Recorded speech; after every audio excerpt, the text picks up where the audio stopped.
A beloved land has officially closed in Disney World. A groundbreaking new attraction is headed to a theme park near you, and yes, we finally have new details on Disney World's long-awaited Encanto attraction.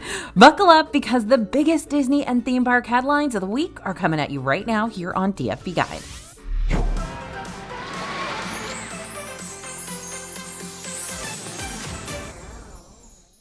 Hey everybody, it's AJ for Disney Food Blog with your weekly Disney news. And this week, it's a whirlwind. Lands are closing, new attractions are being announced, and we finally got fresh updates on some long-awaited projects. So grab your Mickey mug and settle in, and let's dive into everything you need to know before your next trip to the most magical place on Earth. Well, another day, another Disney World closure. Animation Courtyard at Disney's Hollywood Studios is now officially closed, as is almost everything in it. In July 2025, Disney announced that the area currently known as Animation Courtyard would be reimagined into the Walt Disney Studios as a special nod to the legendary Walt Disney Studios lot in Burbank, California. While you can't get into the actual Animation Courtyard area anymore, Disney has kept The Little Mermaid, a musical adventure, open during construction, so they've created a pathway to get to the entrance of that attraction. We also spotted some changes in the My Disney Experience app. The entire Animation Courtyard has been replaced with trees in the map. Now, in addition, the Darth Vader character meet and greet that was located inside Star Wars Launch Bay has moved over to Star Tours. He's now meeting in an area in the ride queue.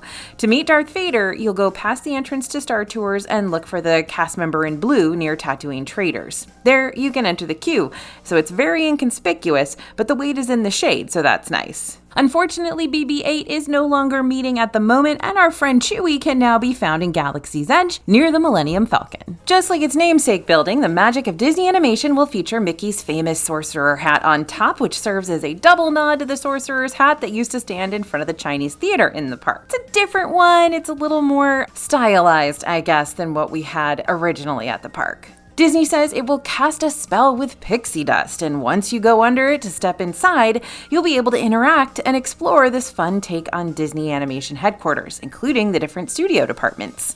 This area is also going to feature a new Drawn to Wonderland indoor play area inspired by Mary Blair, and the current Disney Junior Play and Dance show is getting a makeover.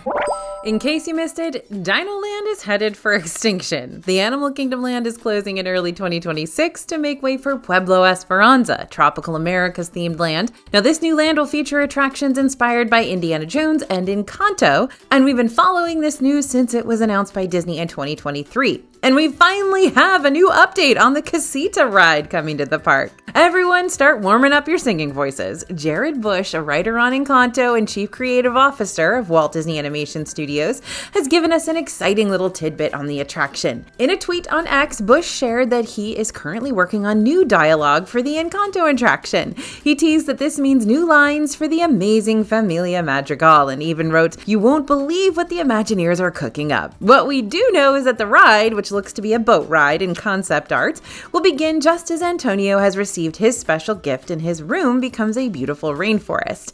You go explore with him, and according to Disney, you never know what member of the family you might bump into. The new land is expected to open in 2027. We are seriously excited for this new update on the attraction, and we are not so subtly begging Disney for more.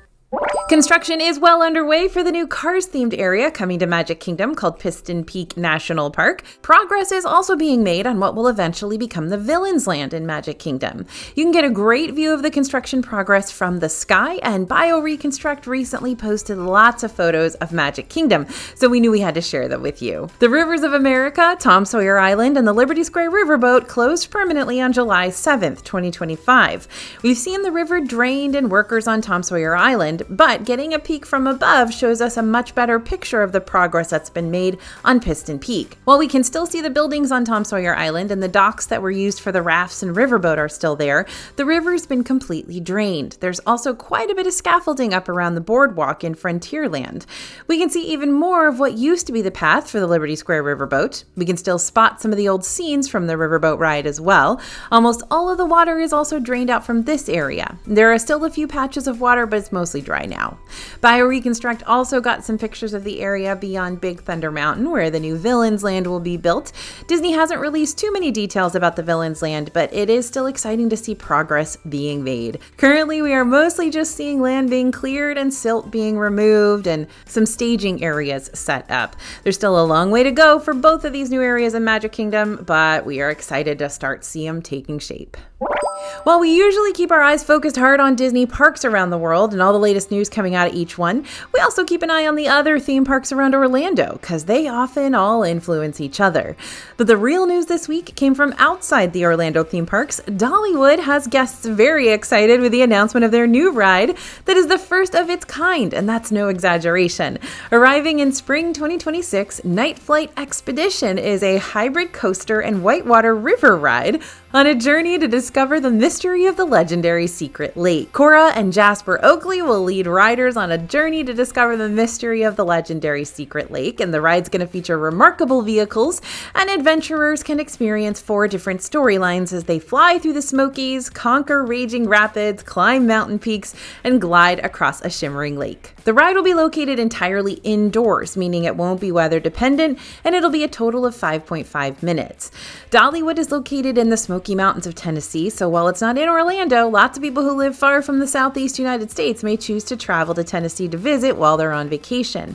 Or individuals who are closer to Tennessee than Florida may choose to take a vacation to Dollywood instead of Disney World in 2026, as Disney World will still be in the midst of multiple new additions and ride refurbishments. SeaWorld Orlando was quick to follow suit, announcing that they also have a new ride coming in 2026. This new dark ride will take you to dizzying depths underneath the sea and will be called SeaQuest Legends of the Deep. This ride will be a state-of-the-art submersible and promises to take riders on an awe-inspiring voyage into the ocean's most extraordinary realms, guided by the Sea Collective's adventure team. And we've got a first look at Legoland's brand new indoor coaster. Galacticoaster is coming to both Florida and California parks in early 2026. The openings won't be simultaneous, and there's no word yet on which park will launch first. The coaster is launching from Spaceport 885, named after the original Lego space scooter set, and will be a thrilling, family-friendly ride that will send you soaring through an uncharted galaxy. Sounds kind of fun. So what do you think? Should we make a trip out to Tennessee soon? Will you be visiting these other theme parks next year? Another Disney World resort is getting a lobby refresh, so heads up campers. A lobby refurbishment is on the way at Disney's Fort Wilderness Resort and Campground. Disney has announced a lobby refurbishment at Fort Wilderness from early October through early November 2025. While official dates have not been revealed, we'll be keeping an eye on any changes you need to know about.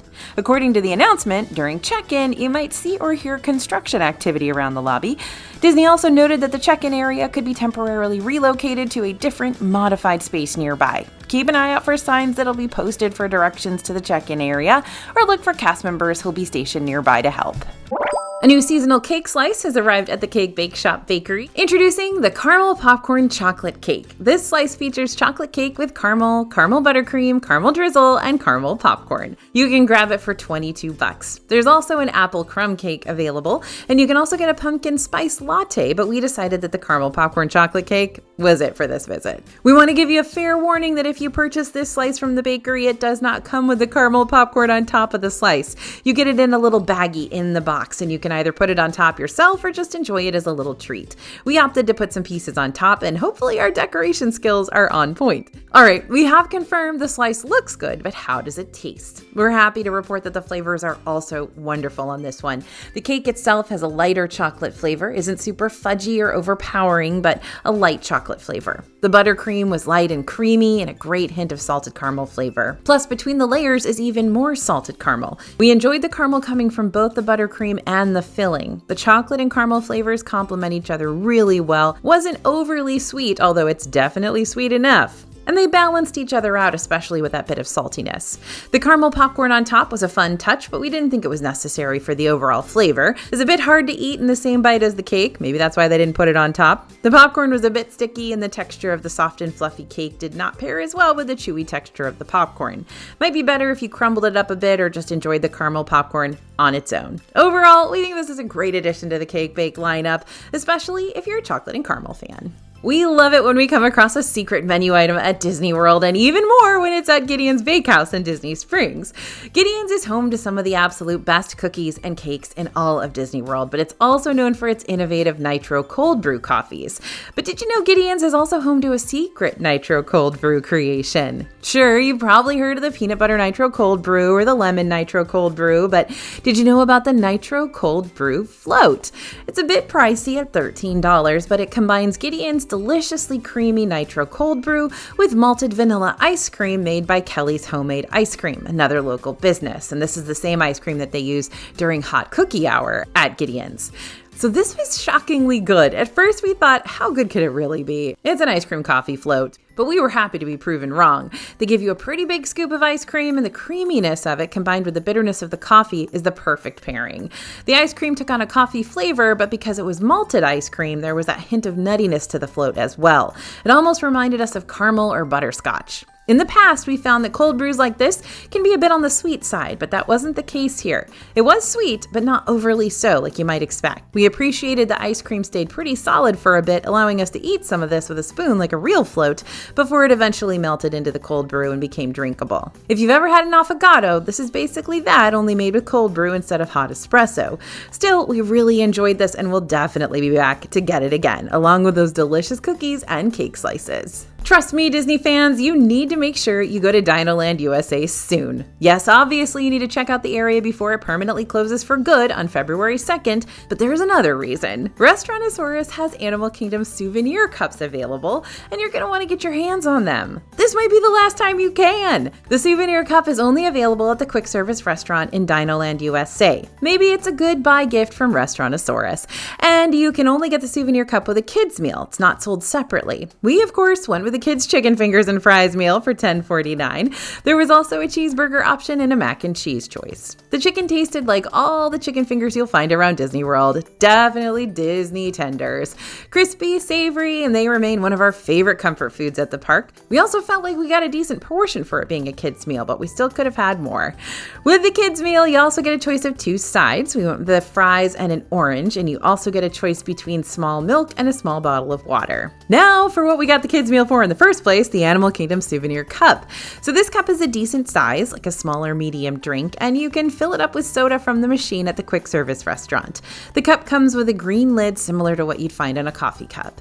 The cup features different types of animals in different colors, and you'll also find the iconic Tree of Life and the Animal Kingdom title printed on the cup. We love the way this thing looks. It's honestly one of the best deals to get a souvenir at Disney World. This type of cup at the park would probably cost $10 on its own, if not more. However, you can get this cup with a kids meal for $10. That's honestly a steal. We 100% think it's worth the grab. Plus, who doesn't love a Disney keepsake? It's spooky season in the parks, but the real tricks aren't in the candy bags. They're in the crowd patterns, closures, and weather forecasts. Here's your no-nonsense guide to surviving and thriving at Disney World this week. Despite it being the height of Mickey's Not So Scary Halloween Party season, Magic Kingdom mornings have been surprisingly quiet. Our team has been rope dropping the park and finding unusually low wait times, like a 13-minute Haunted Mansion wait, which is what they do when it's a walk-on. For about 2 hours after park opening, you might enjoy minimal lines before the party crowds roll in later in the day. It's a rare sweet spot for early risers looking to maximize rides and minimize stress. Now, you still need to prepare for hot and humid conditions. I am here right now and it is brutal. The temperatures are climbing into the upper 80s and lower 90s, so pack cooling towels and sunscreen and plenty of water. Afternoon rain showers are common, so bring those ponchos and umbrellas to avoid paying premium prices in the parks. While hurricanes are rare, it's still peak season and storms can disrupt operations, so keep an eye on weather forecasts and official Disney alerts. On the upside, dining reservations are easier to snag right now than during peak travel times, but it's still smart to book ahead for popular restaurants to avoid those disappointments. Oh, and if you're figuring out what else to pack for Disney World, this fan favorite design in our DFB store is more than just a shirt. It's a wearable dose of Disney nostalgia. Inspired by the Carousel of Progress, it's a daily reminder that the future is always bright and probably snack-filled if you're like us. Whether you're strolling down Main Street USA, singing along in Tomorrowland, or just need that extra spark of magic in your day, this one is a must-have for every Disney dreamer. It's like our bestseller. You can find this design and so many others over at dfbstore.com. A new Disney park bag collection has dropped at Target. Now that it's the fall season at Disney World, we feel like we need a new park bag for the new season. Maybe we're just finding an excuse to buy this new collection. Disney just released a brand new park bag collection at Target. We've got a feeling that you are going to be doing everything you can to get your hands on it. First, you need to check out this Mickey Mouse Classic Adult Sling Bag. This can be worn as a sling bag or a backpack thanks to that convertible strap. It's sure to carry all your essentials with multiple front zipper pockets and a main compartment, plus it looks cute with the peeking Mickey hat at the front. If you're a fan of Loungefly bags, you need to check out this Mickey Mouse mini backpack. It's not a Loungefly, but it does have a similar resemblance, and it's cheaper. The bag's 11 inches and has Mickey ears on top. You're also going to find Mickey heads printed all over the bag. Last but certainly not least, we've got this Mickey Mouse tote bag. This has a nostalgic and classic look to it, featuring Mickey Mouse in his vintage look. This large tote bag is great for trips to Disney World, to the beach, or wherever you're headed. All right, y'all, that's going to do it for this week's news. As always, we'll be keeping an eye on all the updates coming out of the parks, the hotels, and beyond. So make sure you're subscribed and have those notifications turned on so you don't miss a thing. And if you're planning a trip to Disney World soon, don't forget to check out our DFB guidebooks. They are packed with tips and reviews, everything we've learned over the many, many decades we've been visiting Disney World. And don't forget, if you want all the news every single day, go ahead and sign up for our newsletter. It is free to sign up for it, and the link is right down in the description. Thanks for listening, everyone, and thanks for watching. As always, this is AJ for Disney Food Blog, and I'll see you real soon.